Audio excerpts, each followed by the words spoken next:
Welcome back, everyone. Awesome. Right, lovely to see everyone chatting outside. I saw a lot of people recognizing some old faces, which is really nice to see as well. We are going to get off to a flyer. I am going to introduce Tom Ridges. He's the founder of Herdify, a brilliant person, super interesting, but also Herdify are the headline sponsors for today, so they've helped this conference happen. So let's put our hands together, give them a warm applause. Thank you. I'm going to try and do this without a microphone. Can I be heard at the back? All good. Perfect. Oh. So I'm getting some echo. Are you guys okay with that? I can deal with it. Yeah? Okay, cool. So as most of you are aware, 6 million fewer donors in the UK over the last decade. That is a stat that is pretty scary on its own, to be honest with you. But when you look at the world as I do through behavioural science, social contagion and social copying, it becomes even more worrying because you can see a long-term negative social norm being formed. However, this is not a doomsday presentation. What I love about behavioural science is when you shine it on a problem, it often reflects back the solution. So that's what we're going to talk about today. So the next half an hour or so looks a little bit like this. We're going to do a little bit about human decision-making and the behavioural science. We're then going to look into the mechanisms behind it. So we're going to dive a bit deeper into the science. I think that's really important so you can actually walk away and sort of use some of this thinking. And the last thing we're going to do is sort of bring it to life with some examples. It's not going to be all the examples, but it's just to try and get some creativity going in the room. So why am I here talking about this? As Rich said, I run Herdify, but I actually have two hats. So the first job is, obviously making Herdify a successful business. But the second job is actually trying to spread the good word of the power of social contagion. It's the most least understood parts of consumer decision making. Most of you will know Rory Sutherland. Rory says, not understanding it is a bit like trying to launch a moon rocket without the understanding of gravity. Okay, so it's something that's really important. Genuinely believe that it can solve a lot of the problems we have in society. So what I do is I spend a lot of time on stage. I'm also a presenter on Rory Sutherland's Mad Masters. For those who aren't aware, he has an educational course, and one of the modules on there I attend as a lecturer on that, and that's what today is. Okay, so this isn't a product pitch. This isn't a 30-minute wind-up to me at the end going, ta-da, you have to buy Herdify. Yes, we work in this space. Yes, we can help. But really what I want people to do is walk away hopefully thinking differently about how people make decisions, and hopefully some of you will take that forward into your work. So as I said with the donor, people leave it, fewer donors donating. I know it's a fundraising problem. Obviously, if there's less people, we have to get more money from fewer people. But actually, I think it's a bigger issue, as I sort of alluded to at the beginning. I think we're looking at an erosion of trust, and what we're really looking at is a future growth problem. Right? That's the bit that really alarms me. Okay. Because actually consumer human decision making is quite simple. We have two default modes of decision making. Do what we've always done, or if we're unsure, copy those around us, right? It kind of boils down to that. And that shapes everything we do. Our lifestyle habits, so how we exercise, how we eat, whether we smoke, whether we drink, all these types of things. How we vote, or even if we vote, the products we buy, the brands we buy, but also whether or not we donate to charity or the charities we donate to. And when you start to think about the copying being such a fundamental part of our decision making, you start to see why I get really worried when I see a long-term decline. Because when there are less people to copy, guess what? Fewer people copy, which means we enter this self-reinforcing loop, which is the bit that really scares me, because as that accelerates, we then have an overall long-term reduction that's much harder to come back from. So looking at those numbers a bit more, as humans, we're generally pretty bad at visualizing large numbers. So 6 million is a really large number. But actually, if we break this down, it's about 600,000 pounds. It's not monetary, it's people. 600,000 people a year who, or fewer. But actually, if we look at the next hour, that's about 68 people. I think there's just under 100 people in here. So in an hour, the equivalent of this room will be fewer donors, right? And if we think about that from a copying, by the end of the day, it's 1,500. It means there's less people to copy. And I think we have to accept that we can't spend our way out of this. You know, I'm not anti-advertising, far from it. Advertising is a prime use case that people use Herdify for. But we are spending more than ever on advertising, and we have been. You know, media costs are going up, but we're still losing people from the pool. And I think what we just have to challenge is we can't keep doing the same thing and expect the same outcome. We have to challenge and we have to think in a new way. But I get it, because it's really hard time to be in marketing, particularly in the advertising side. We have such a fragmented media mix here. So we've gone from all these new channels. Even if we look in the last 20 years, we've got the digital channels. We've had Instagram, we've got Snapchat, TikTok.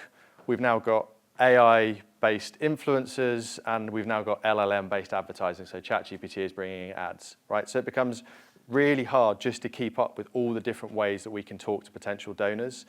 But what we're doing is we're forgetting that we're still dealing with a really ancient brain. Like, the brain hasn't changed that much. And it makes sense why we copy from an evolutionary point of view, because if we look back, hundreds of thousands of years, millions of years ago, if we were hungry, we would do two things. We would either eat what we knew was safe, do what we've always done, or we would copy what other people were eating. If there's a bunch of people eating from a bush with red berries, it makes much more sense to eat from that bush than it does to a nice bush full of blueberries that nobody's eating from. And this is one of the biggest misconceptions with human behavior. We often assume that humans optimize for the best possible outcome.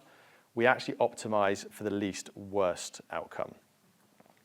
So the point I guess I'm saying here is we are so overwhelmed with trying to keep up with what's changing, we forget what stayed the same. And this is where stories become really important. Whether it's stories people tell us, whether it's stories we tell ourselves. Just this morning, my update from NSPCC came through the door. I spent 10 minutes talking to my daughter about it because she was asking questions of, why do children need protecting? Why does this charity even exist? Right? Small conversations. We don't see big things and just act. It's layer upon layer upon layer. And it might be little conversations like that. That NSPCC flyer is probably going to float around my kitchen table for a couple of weeks. So when people come over for a coffee, they'll see it. They'll tell themselves a story about why we support the NSPCC. And then examples on the screen. We all hear examples when people are doing stuff, and we see what they're doing. And the analogy I like to use when I'm thinking about this is sedimentary rock, because trust forms really slowly, layer by layer, story by story. And I think this is the bit we sort of sometimes take for granted, how slowly it does form. But every one of these interactions, and there's a million different interactions, are the pieces that build this trust up for us. But like rock, it takes a long time to form, but once you break it, it's broken, and it's very hard to repair. And this is what I worry about when we look at long-term decline. We're looking at a long-term erosion of trust, and we're kind of wasting all this great work that we've always got. Which for me brings the kind of thing I need us to challenge is I think we have to change the question we're asking. We spend a lot of time trying to ask, what do our audiences look like? I think we really need to start asking, where are they advocating for us? If we know where people are talking, where copying's going on, how can we influence that? Because these are the sorts of places where this copying behavior takes place. It's conversations at the school gate. It's in the pub, it's in the park, it's in the gym, it's in our faith clubs. Wherever we spend our times in our communities, these are the things that influence our decisions more than anything else. And the numbers support this. Okay, so these numbers were taken from a study. So what they did is they paid people to answer some questions. As part of the payment, they were offered the opportunity to donate a portion of that to charity. But what they did is they engineered people into cohorts, and then they would show them how many of their cohorts were donating to charity. So none of your cohorts donated to charity, 2, 3, 4, etc. And I'm sure you've already got there already, but no surprise, the more people that they showed that were donating to charity would donate to charity. Okay, so that copying piece was very apparent. Some people are very skeptical of studies like that. So actually, even if we just look additional data from the CAF, when you survey people, the last donation prompt is people around them. Now, I'd actually challenge, I'd say it's a lot higher than that, and this is the interesting thing with what I'm talking about with social copying. It's a subconscious thought. There'll be a big chunk of the room that feel really uncomfortable with what I'm saying and probably disagree with it, because as humans, we're not typically conscious of this is how we make decisions. And a lot of us like to think that we have more agency over our decisions, right? It's quite uncomfortable to think that we make a lot of decisions because we're copying other people. You know, the word herd mentality is often used in a negative way. Personally, I find it quite refreshing, quite reassuring that our brain has a mechanism to kind of shortcut my decision making and, you know, make things safe. So I'd argue a lot of the things lower down here, you know, whatever, an advert or an email, actually is building on, back to my sedimentary rock example, it's building on top of layers and layers of stories that have been there before, things you've either seen consciously or subconsciously that have helped prompt you into that world. So first section, we're wrapping up. So what really that has been about is trying to show how important is, right, I'll pull this apart, word of mouth or offline social influence. So I often just use the shorthand phrase word of mouth, because if I say word of mouth, most of you will nod along and go, I get what he's talking about. If I say the words offline social influence, everyone gives me a blank stare, and I then have to go, well, by offline, I mean real world, where we spend time. By social, I don't mean social media, I mean like real world social networks. And influence, I don't mean influencers, I mean the actual word influence. But when you have to use 15 words to explain 3, you can see why I use the shorthand for word of mouth. So when I'm talking about word of mouth in other parts of this, but we're really talking about this general influence that people around us provide. So let's look at the science.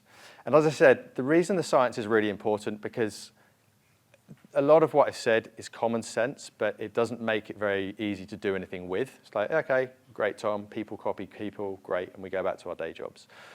So by hopefully trying to bring to light some of the scientific concepts that underpin this, it enables you to think and apply this stuff. Now I'm going to show my age. Whenever anyone says the science to me, I think of shampoo commercials in the year 2000s. I said that to the marketing team, and they looked at me like, who are you, you old man? But because I'm doing the deck, I kept it in. So the first scientific piece we're going to go through, and I'm not going to go too deep, but the first one we really want to talk through is the difference between what we would call a simple and a complex contagion. So a simple contagion literally is one exposure is enough to infect you, effectively. Viruses are very typically a simple contagion. You're near someone who's got the virus and it's airborne, you will get contaminated. It's generally how it works. When we look at human behavior, we call it what's called a complex contagion. And what that means is we typically need to see things more than once in order to be infected, for want of a better phrase there. And this is the difference, because I think a lot of the time we are led to believe that humans are a simple contagion. You know, find out something rational, show them something clever, and they'll change their behavior.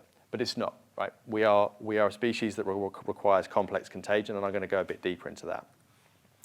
But when we start to understand this, I think we can start to challenge some traditional thinking around acquisition maths as one example. So, you know, if we just said here, so you've got the option of having 10 new donors or 5 new donors. The donation amount was the same. You know, they're both giving £10. Traditional logic would say, well, let's have 10 new donors. You know, I'd rather take the £100 than the £50. But when we start to look at the makeup of the donor, we actually can start to arrive at different conclusions. So we take our 10 donors, let's put them in a simple contagion scenario. So they're all isolated. That means anybody around each of those donors is likely to see one instance of the behavior. For most people, that's not going to be enough to change their mind. So the chance of additional donations off the back of those 10 is very low. If we take 5, so we've got less donors, but they're in a complex contagion scenario, anybody around here now has multiple opportunities to see the same behavior, which means their chance of adoption increases massively. But also, as they join, increases the chances of everyone else around them. So all of a sudden, this 5 could grow to 500 quite quickly, while the 10 could go to 10, 20, 30. So then we understand that we need to see multiple things, but it's how many times do we need to see it, right? That then becomes the question. So then the second concept, the final concept we're going to talk through is a concept of thresholds. So on the end here, about six to eight, 6 to 9, depending on the studies you're reading, of people do make independent decisions. And of course that makes sense, because if all of us copied every decision and nobody tried anything new, then society would never advance, right? We do need people to try new things. It's also worth noting that we're all in this 6%, right? In different contexts of our life, we might be someone who will go first, we might be someone who needs loads of copying. So 6% are in the will go first, sorry. We then say some people might need to see 2, some might need to see 20. It's a theoretical infinite threshold. The point is everyone exists on a range of what they need to see, and that will vary depending on the context they're given in. So let's bring this together and try and work through an example. So I've got a complex contagion scenario here. I've put competitor's heartland, okay? This could be a competitor. This in the sort of the commercial world, this works more. Here we could just say people who are not giving to charity, right? What we're looking at here is it's the behavior that people aren't doing the behavior you want them to do, right? That's what we're talking about. So traditionally, we've got a group here that's heavily dense, and they've got a behavior that we don't want them to do. Now, traditionally, a lot of people say, well, where you're weak or where people aren't doing it, go and talk to them there, right? Go and try and convince them. We've talked about we need to see multiple things, so we know that's less likely to work. But if we think about it of our own lives, if you're sitting in a bar with a bunch of friends, there's a big group of you, you all hold a strong opinion on something, and a stranger walks up and tries to convince you of an opinion, most of you are politely going to tell that person where to go, right? You're not going to really entertain it. 6% of you might, but most of you won't. So we then have, as our own organizations, surrounding that somewhere, we have layers where we have strong word of mouth. Think back to my previous note of my shorthand for word of mouth. Where we are strong, where advocacy is high, where people are talking about us, where we're recommended. And then we have this really interesting layer in the middle. Because these people sandwiched in between the two, in gold on the image up here, these people are being exposed to both opinions, the behavior that you want and the behavior that you don't want, okay? So again, if we think about that, if we extend that kind of bar scenario, you're still with the same group of people, but earlier on in the evening, some other people in there were talking about this other opinion, you started to hear it, that started to plant seeds. When someone actually comes to talk to you about that, you're much more susceptible to that. And really what we say, and this is the counterintuitive piece, we say change happens at the edge, right? If we're studying, and this is from studying revolutions and things like this as well, change doesn't happen in the middle. So, conventional wisdom is go where the competitor's strong or go where you're weak. Actually, go on the edge of where you're strong. That's how you get messages to spread. So, let's put some of this to work. Let's make it a little bit less abstract, because I appreciate lots of diagrams with dotted lines can get a bit what's going on. So the good news, and as I said at the beginning, this isn't a doomsday presentation, right? The same forces that will accelerate a decline are the same forces that will revive that decline. Okay, we just need to find the pockets where advocacy is strong. So rather than a red image, we have a green image, because as we increase donors, then there are more donors to copy. And I don't need to repeat this too often, but that means there are more donors and there are more donors to copy.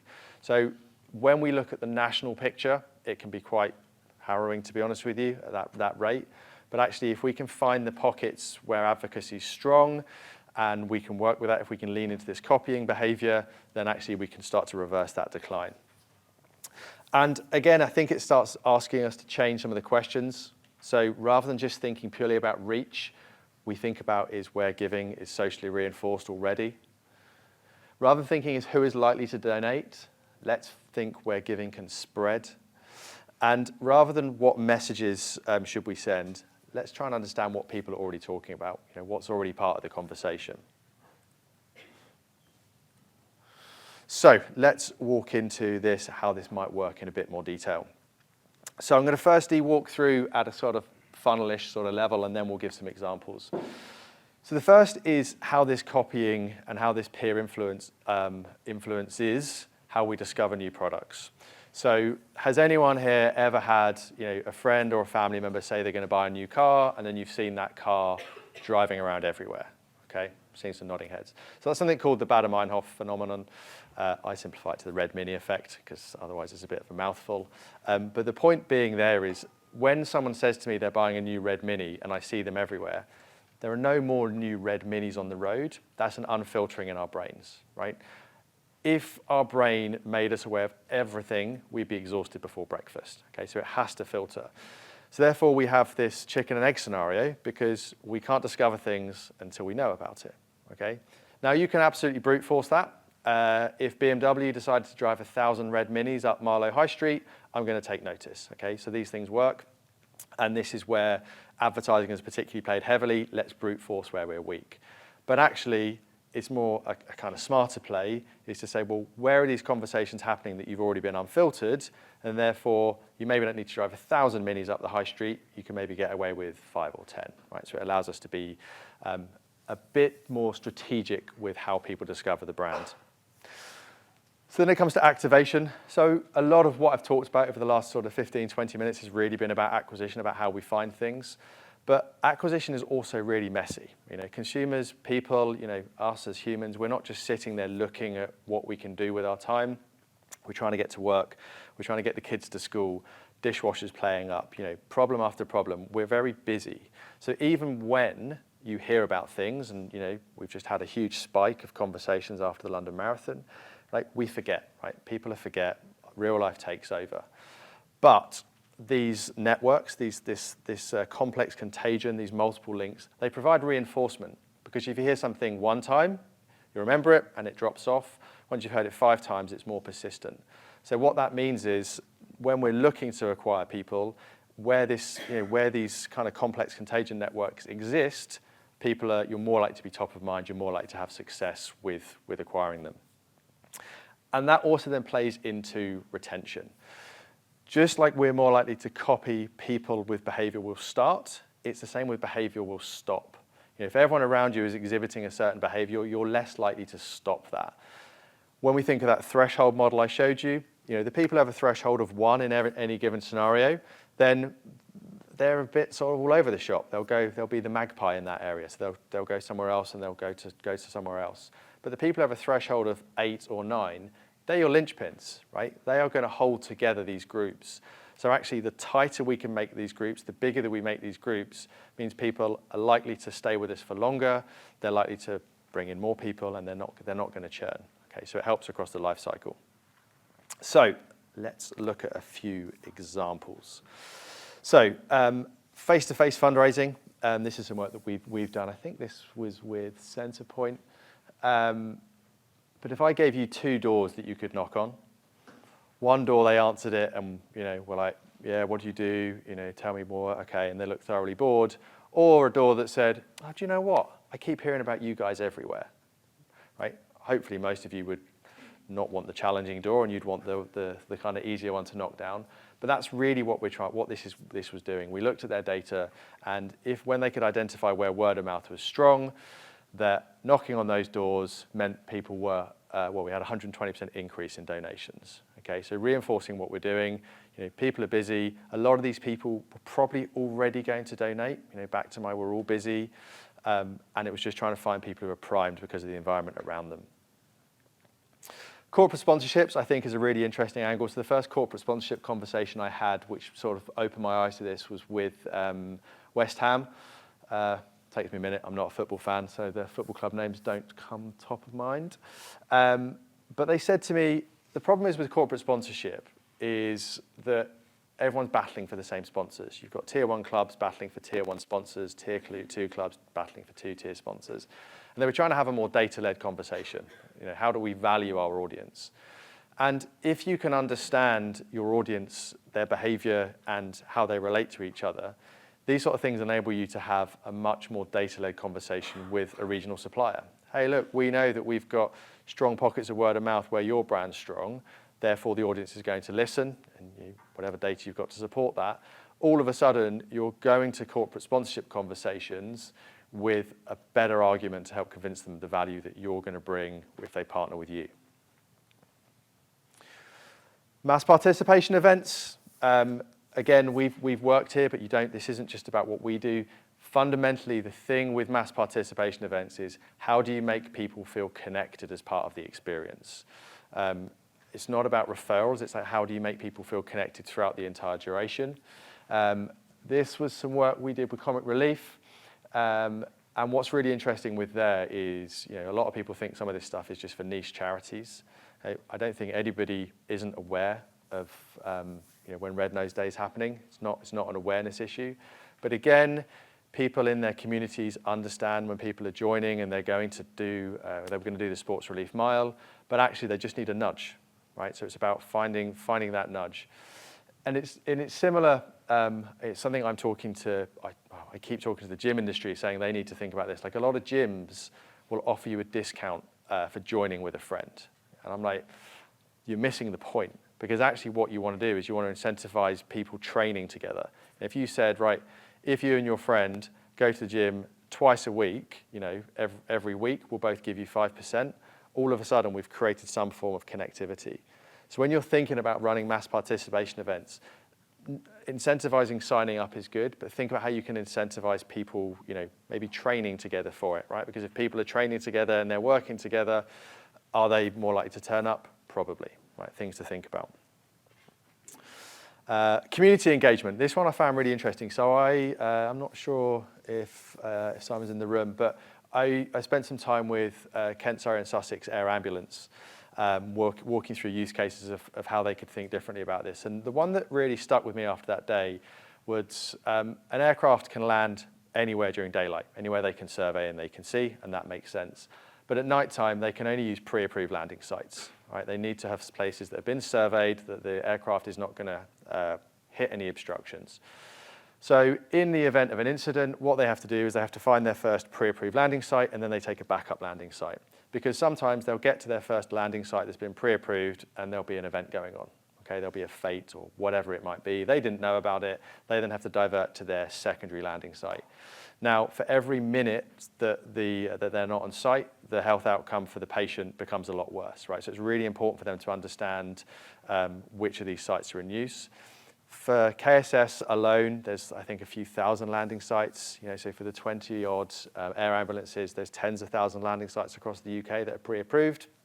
And the conversation was, well, how do we engage these people? My argument is, by thinking about this side of complex contagion, is, well, let's find where you have strong engagement, right? Let's build from those people.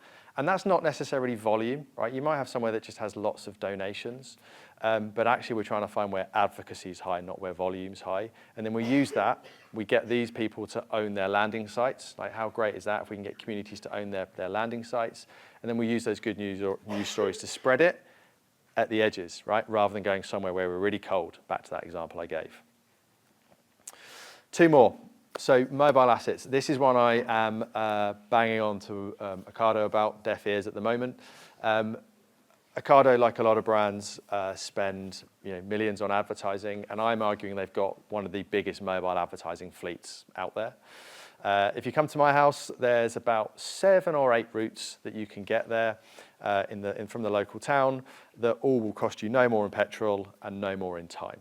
Okay, so the argument being, now that my theme in copying is, well, if everything else being equal, choose a route that you're going to amplify. There's a chance of someone seeing that to cause some reinforcement. I get it. One van driving down one street doesn't change it, but they've got thousands of vans doing thousands of deliveries all over the place, and they're also paying for billboards and out of home everywhere, right? So how can we think about the inventory that we have? Not all of you, probably none of you, have a fleet as large as Ocado, but a lot of people, the RSPCA have vans, right, that will go and pick up injured animals. How can we do this with assets we've got? Again, let's not spend on advertising, but how can we use the assets we've got to reinforce the behavior we're talking about? And the final one, for me, is what's called the identifiable victim effect. Of all the audiences that I speak to, I think everyone in this room will probably get this one more. It's the fact that, as humans, we don't like abstract causes. So saying that we save lives, it's much better to say, here's Kelly, 33, mother of 3, right? Someone who we can identify with. But what people often miss with this one is location also falls into the same category. So just putting creative that is locally relevant means we identify more with it. And if you can layer that where people are advocating for you, you get a multiplier effect that you would with any advertising. So really, the point is the most powerful force is the force that's hardest to see, word of mouth, or in brackets, offline social influence. Don't normally put that one in, but as I've already explained it, I said I'd give you 30 seconds on Herdify.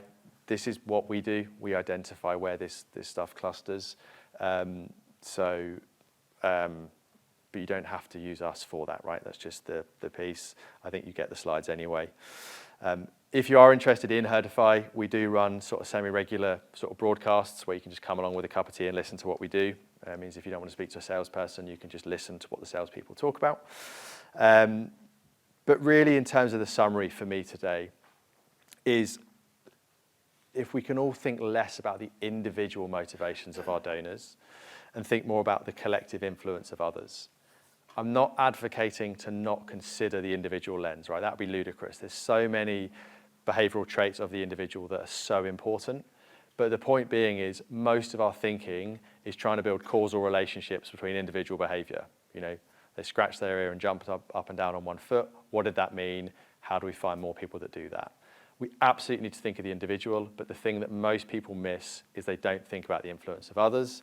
And if that's the one thing you walk away with today, then it's been a good half an hour. Thank you very much for listening.